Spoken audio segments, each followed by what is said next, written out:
Today, we're talking about bards. Everything you ever wanted to know about bards. Let's go.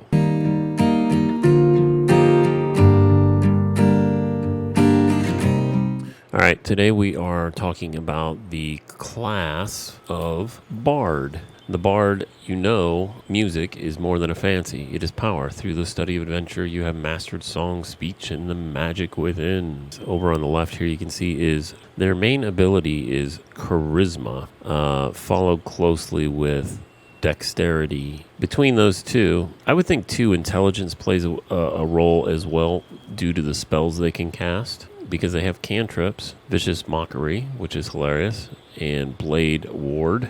They also get some spells. This one has Healing, Dissonant Whisper, Tasha's Hideous Laughter, and Heroism. They come with an action right out of the chute. It's a Bardic Inspiration. Basically, it adds to your attack, your saving throw, and it's good until you rest. But it goes away if you attack or take a saving throw. Bardic Inspiration, it is something that it lasts until long rest, but what it does is it gives the bonus to the player.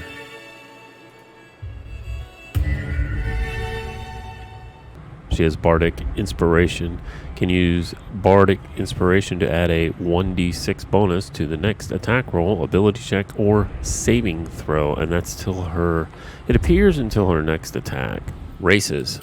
The best races seem to be a tiefling, where you get the +2 charisma, +1 intelligence. Be a little more on the spellcaster side of the bard. The drow, which you only get 1 charisma, but you do get the second dexterity, 2 +2 to dexterity. So maybe this would be more of the fighter bard. Humans seem to make a fairly above average bard because they get +1 to everything. So they're not really bad at anything. The half-elf, whether you pick a high elf or a wood elf, you can manipulate the ability improvements between dexterity, wisdom. You automatically get a +2 charisma on both, so the half-elf is very good. Lastly, halfling, but only the Lightfoot halfling because they get +1 to charisma and +2 to dexterity. So this would be a fighting bard. Skills are really up to you on what you want to put into your skill proficiencies. Abilities, the number one thing on abilities you have is charisma. If you're at 16 or 17, remember the maximum is 15 you can put into these abilities. So 16 or 17 would be above average. I would think the next one, if you want to be a mage caster, a mage bard, would be intelligence. A fighting bard would be dexterity. Now this one gives you above average on charisma and dexterity. We're going to take a look at leveling up here. This is going from level 1 to level 2. Maximum hit points per level, hit points 15 now instead of the 10 or the 9 we had. I also gained 1 spell slot, which is unlocked Jack of all trades new. Song of Rest, use your craft to soothe you and your allies are revitalized as though you have taken a short rest. Wow, so it gives you have 2 short rests for every long rest. So now this gives us another additional third rest, and it looks like I also gain Cure Wounds. These are your level 1 spells that you gain. We're taking the Cure Wounds.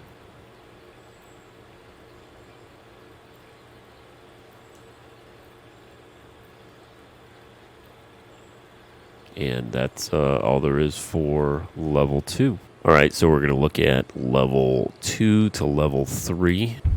Level 2 to level 3, maximum hit points are now 21. So we went from 9 to 17 to 21. Our constitution's only 13.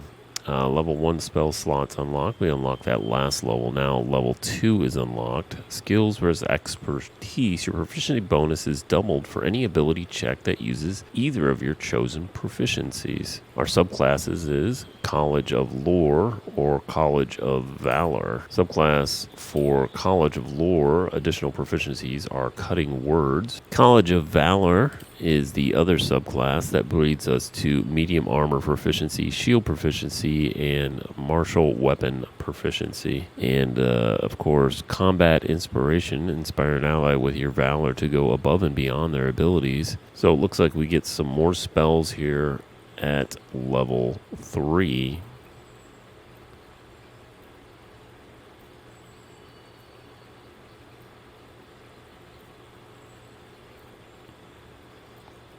If you want to read one of these more closely, go ahead and just pause during this section.